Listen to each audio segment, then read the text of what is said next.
economy class isn't about money. What? Yeah, I knew that. I heard it from Garen. Yeah, Mr. Garen? Yeah, dude, we're in the same class.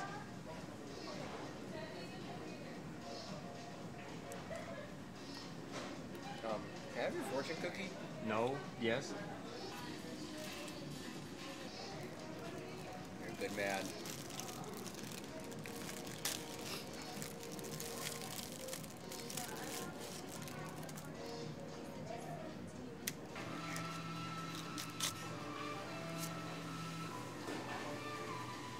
The hell? Let me see. Time travel.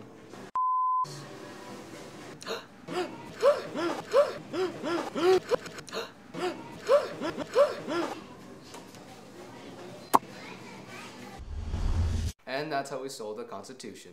Oh, that's rather interesting. You don't believe me? I have pictures of this. Oh, really? I hadn't taken the opportunity to see these pictures. You want to see them?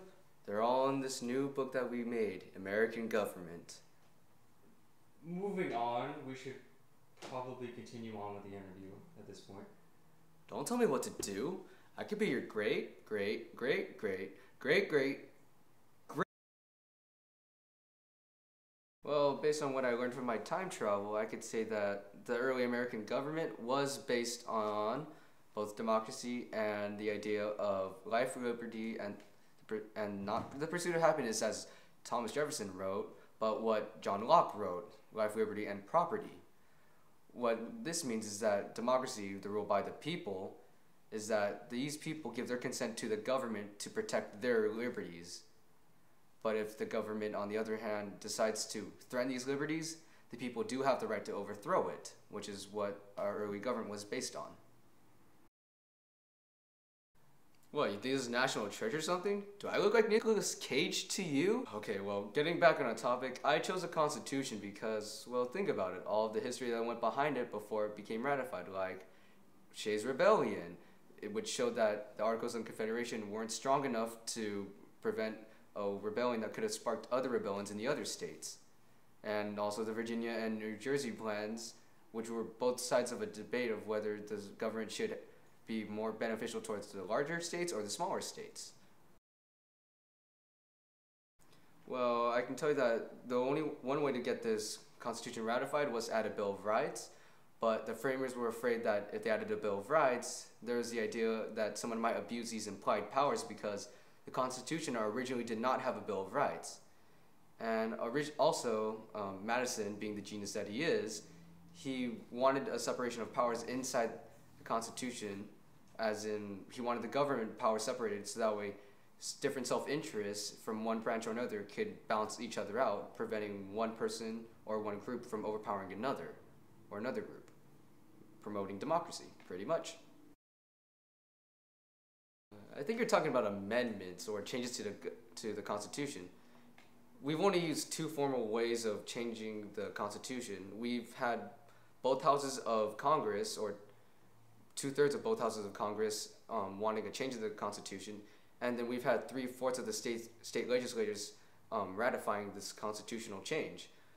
We've also had informal changes, such as when FDR, after his fourth term, we added this 22nd Amendment, which restricted a president to about 2 terms only now. Well, let me describe the federal government. We have a separation of powers, which means we have a Supreme Court, or the judicial branch, a Congress, the legislative branch, and the executive branch, or the president's branch, pretty much. We have this so that we can prevent any one self-interest group or faction from dominating the others, which means that if one gets too powerful, the other two can just come in and balance it out. Also, the federal government also has, I would like to say, concurrent powers it shares with the state government, and it also has enumerated powers, the governmental powers that it has that come from the Constitution, as stated in the Constitution, such as foreign diplomacy, foreign relations, declaring war, or creating a national tax. God. Oh, hey Daniel. Got those papers you asked for. Oh god, that wasn't good. What the hell is this? Huh. Okay, so your question's referring to federalism or the relationship between the state and the national government. Pretty much it's just a giant tug of war of self-interest between these two, except that the national government would always reign supreme. I'll give you an example. Nullification, the Kentucky resolutions. You've never heard of that anymore because it's pretty much gone now thanks to the Civil War. The national government can always exert its power over the state government simply by using conditions of aid, which would give money to the state, but in return they have to do specific things. Or they can just give them a mandate, which means that you have to do this for absolutely no reason whatsoever. Just do it. And that concludes it, but, what is this, though? Oh, hold on.